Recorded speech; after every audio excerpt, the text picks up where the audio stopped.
Getting used to handling a kitchen knife.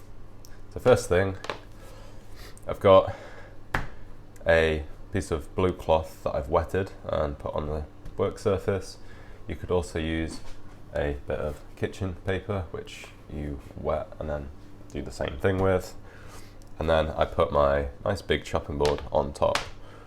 That's important, keeps it nice and steady, and yeah, make sure it doesn't slip so you don't slip and cut your finger. Next bit, this. It's a piece of dough. I will stick the recipe in the description, but basically it's a piece of dough that I've made that has enough flour in it that it doesn't stick to the work surface, so if I press it hard, it doesn't stick. And what we're going to do with this is just roll it out into a nice sausage shape. You know, so you could imagine that being like a carrot, and then, you know, you can just practice your cuts. So you just go along like this, oops, and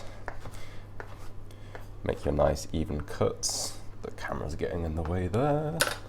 The camera stand. Like that, and then simple. Put it back together, and I don't know, say this time you want a bigger thing to cut, or you want to practice cutting something larger. And I say you got an apple you want to cut in half.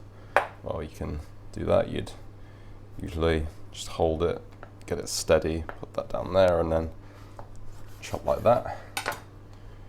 There are plenty of other videos on the internet showing you the various kinds of cuts you can make, or like chops for different shapes and sizes of fruits and veg. But I just wanted to show you how you can practice without having to use up loads of ingredients.